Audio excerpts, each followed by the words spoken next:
It's grand, the vastness of it all. From horizon to horizon, and as far as the eye can see, it's just pasture. Emerald green, soft, rolling hills, dotted with rocky outcrops and the shadows they cast.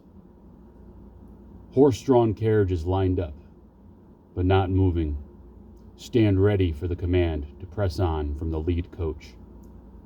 It seems this journey would have been further along if it weren't for the error in judgment and backtracking. We set course for California, and now 2 months and 12 days in, we have only made it to the Ohio River Valley. The setbacks give us time to reflect, and more importantly, take in the serene splendor of the American Midwest. The terrain dips and swells in a cascade of endless hills and valleys. We've come from Pennsylvania, a group of 51 men, women, and children. Leading us is Pastor Seth McClintock. We've set out to bring the Word of God to the prospecting settlers in a rush for California gold. We travel slowly, west-southwest, by the light of day, moving at an agonizingly slow pace most days. I've come to understand this pastor has a good heart, but very little experience with cross-country expeditions such as this.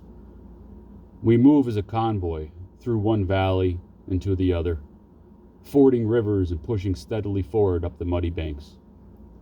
Days like these, with a deep blue sky above and a fertile land at our feet, gives most of us hope that we are doing the right thing. Though I must admit that other days it seems that the Lord himself wishes us to turn back. Only a week ago now, a sky so black with rain and hail completely ravaged us, to the point where we had to turn around when the storm was done. We traveled back to a trading post we had passed to get supplies to fix most, if not all, of the wagons. The hail had ripped holes through the canvas canopy with such force that a few of us had bruises from being struck by the stone-sized hail. That took us to where we are today. Setting forth from the trading post, we make up for lost time and look to redeem our efforts. We press on like never before. At a good pace, and only now we feel like we are getting somewhere.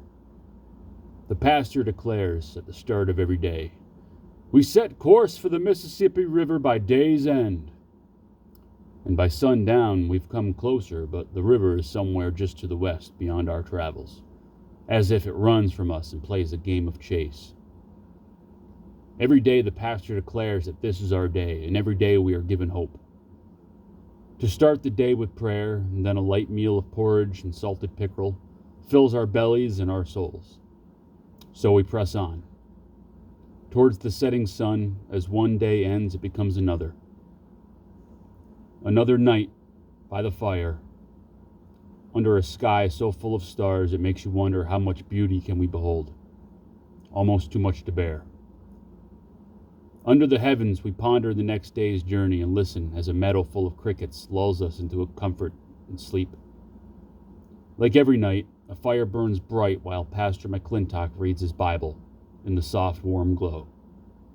He is heard reciting passages quietly to himself.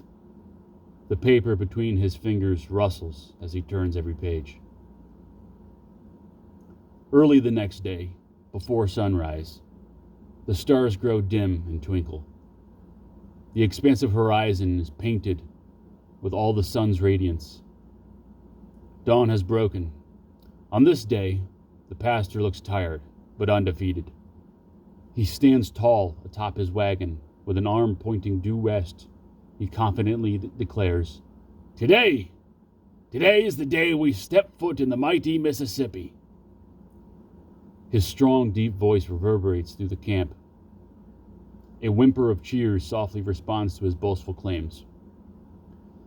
On this day, the pastor, as if fueled by desire, leads us in a way only a man who is compelled by the Lord himself could. We travel at a speed we've not seen before.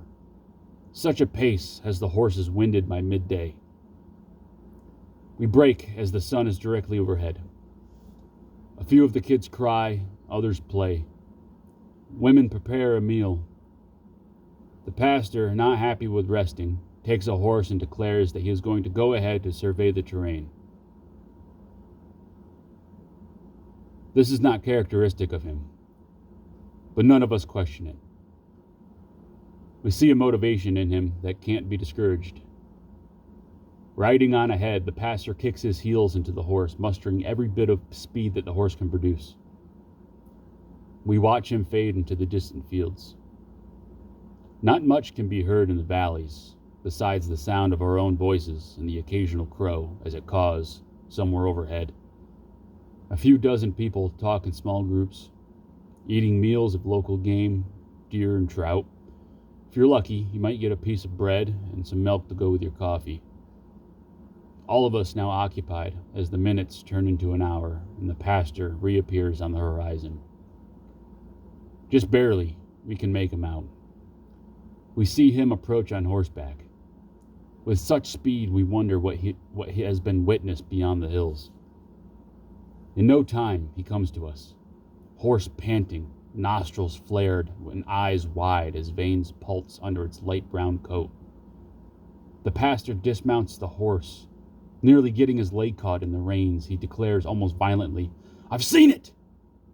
Gasping for breath, he chokes again as he tries. Gasping for breath, he chokes as he tries again. "The river! It's just over the next hill! We have reached the Mississippi!" An elation comes over the camp, and we all sing and pray. We are given orders to pack it up and head out. Gladly we comply. All of us pick up the pieces and pack them away, leaving no trace behind, and we are off in no time at all. Leading the way on horseback, the pastor sings hymns loudly, and we all sing along too. After some time, we crest over the hill to a valley so wide we see no end. Just as the horizon disappears, you can see a glint of light. The sun reflects off a great river, and at the river's bank, a sizable fort. Billows of smoke rise from several fires at the fort, serving as a beacon. We have made it. A long way from home, and even longer until we get to California. But we know now that the river means we have found comfort and safety. More importantly, a ferry waits to chaperone us 300 miles south to Fort Arthur. There, we will resupply and set west for the Continental Divide. The singing continues, but the pastor's low voice no longer bellows out. Looking far ahead, he's seen with his head down on the back of his horse, almost slumped oddly, like he fell asleep. Suddenly, his horse bucks wildly, tossing the pastor to the ground. His body falls lifelessly. We see him laying there, and a few men run to him, turning his body over, to find a single arrow piercing his chest. Blood from the wound stains his white shirt. He is cold. A few men yell back to us that the pastor has been killed by the arrow of a native. Just then, and with quiet precision, a rain of arrows tears through the convoy. Panic and screams. Most of us hide in the wagons as we hear arrow after arrow strike and ricochet, just inches from us. Men run for cover, being struck by the assault as their bodies fall to the ground. That's when the sound of horses can be heard, as well as the whooping battle cries of natives. Like rolling thunder, they approach loudly. The earth shakes as every hoof strikes the ground, like an army of hammers. They circle the wagon and survey the kills. A few of us have fallen victim, but a good number of men remain. Every man in our expedition has a hunting rifle, but more importantly, it may come in handy for a situation like this. The natives circle closer on horseback, still whooping and yelling loudly. I see through the tears in the wagon's canopy the color of their skin and the color of their headdresses. Blazes of red with weathered brown skin. At that moment, a rifle is fired. The loud pop is sharp and violent. Our ears left ringing. The other men respond by taking up their rifles and following suit. A succession of gunfire ensues as women and children scream. Bullets aimed squarely at the natives atop their horses find their target. Many are hit. From what I can tell, at least 5. A man from the expedition yells loudly, "Get to the fort!" In the distance, the fort at the banks of the Mississippi River can be seen. Fires still burning, the smoke is still rising. The men take advantage of the natives' brief retreat to mount the reins of their respective wagons and whip the horses into a crazed frenzy. The wagons take off. Most of them. Some remain behind and are now being descended upon by enraged, blood-fueled natives. The ones left behind are not going to make it. A small hatchet in the creased brown palm of one of the natives is wielded proudly. Held firmly, it swung with precision at the base of a young man's skull. The sickening thump ends his screaming. The ones who escaped now speed through an otherwise peaceful green valley with the sun at their backs. The shadows they cast by the sun are seen flickering on the grass as horses race into sight of the fort walls. Built from logs, it stands 40 feet tall, and a small gate is open in the center of the imposing structure. The gate is barely wide enough to allow entry of the wagons. The doors are open at either side and they appear to be broken, like they've been smashed in. All of the wagons enter, now slowing for the first time to a stop. A few men run to the gate with their rifles shouldered, ready to fire upon anyone who follows. A look of shock and sickening horror on everyone's face as they now see that the fort is mostly destroyed and set ablaze. Fires seem to have been burning for some time, as the structures have been reduced to ashes. Now they see the worst of it all: bodies. Dozens of charred corpses. The fort has been taken. A moment of reconciliation passes as a few men and 1 or 2 women take inventory of their current situation. A horse's cry breaks the petrified silence. Snapping out of it, I grab my rifle and command the able-bodied to retreat into the base with me. The fires burn smoldering structures and caches of weapons, put off clouds of black smoke around us. The scene makes us come to terms with our impending fate. The natives attack the base, and they did this, and soon they will return for us. In that instance, loud hoofs approach from behind us. A single man on horseback speeds past us. He is blood and gore, with a limb missing and chunks of flesh ripped savagely from his skull. As he falls from his horse, almost landing at our feet, his rifle clenched in his remaining hand, soaked with blood. Pointing his weapon back at the broken gate, his face paralyzed with anticipation. We all take aim at the gate. Only 13 of us stand to defend, resolute and lost in an ocean of disarray. The moment turns into a minute, and a minute becomes an eternity. Crackling fires and heavy breathing can be heard, but no natives. The moments of fear are subdued when we realize that the man with the gruesome injuries has died. His gun in his hand, he died attempting to defend himself from what ultimately caused his demise. The last of us confirm amongst ourselves that the base is taken and supplies are destroyed.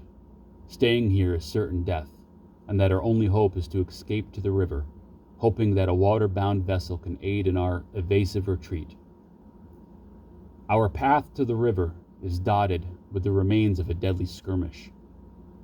The ground we walk on is scarred with hoof and footprints, almost telling us the story of what happened here. The river is on the other side of the wall, of the base's most fortified wall. A series of steps and ladders lead a few of us to the top of the wall to gauge what we may be up against on the other side. From the heights of the towering fort walls, the sunlight captures us in its blinding brilliance.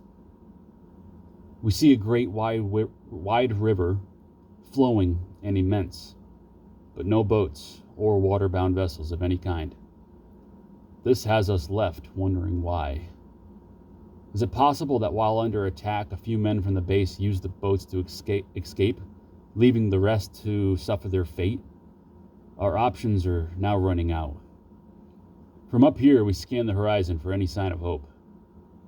I look back down to the other men to tell them what we see, and I'm shocked to see 3 headless bodies. "My God!" I exclaim, grabbing at the jacket of one of the other men on top of the wall with me. He looks down to see what's the matter, and he screams in response. Silently, we are under attack. The stealthy natives have taken more lives and now come for us. But from where? The sun's in our eyes, and we struggle to see clearly what may be waiting for us, lurking, hunting. An arrow whistles as it soars past my ear. A warm sensation of panic has me blindly bounding up the wall and down the other side. Landing on my feet, I hear both of my legs snap as my body hits the ground. The fiery pain is pulsing through my body. The voices of dying men screaming all around me serve as an additional torture as I struggle for air and scream myself. Dragging myself away from this hell I found myself in and closer now to the river. My body drags behind me. My lifeless limbs slow my attempt at escape. Feet from the river, I turn over and face the sky. Eyes wide and bloodshot, I tremble in anticipation of my looming death. I feel my body broken and paralyzed. I lay helplessly on the cold soil. I pray. The Lord is my shepherd, I lack nothing. He makes me lay down in green pastures. He leads me beside quiet waters. He refreshes my soul. He guides me along the right paths for his name's sake. Even though I walk through the darkest valley, I will fear no evil, for you are with me. Your rod and staff, they comfort me. You prepare a table for me in the presence of my enemies. You anointed my head with oil, my cup overflows. Surely your goodness and love will follow me all of the days of my life, and I will dwell in the house of the Lord forever. Waiting beside me, a native listens as I cry out the psalm in my final moments. I see his dark eyes meet mine, and I see no signs of mercy or understanding in his expression. I close my eyes. He swings his weapon down on me in a single deadly blow. A flash of concussive light. Then I fall into it. It's dark and warm.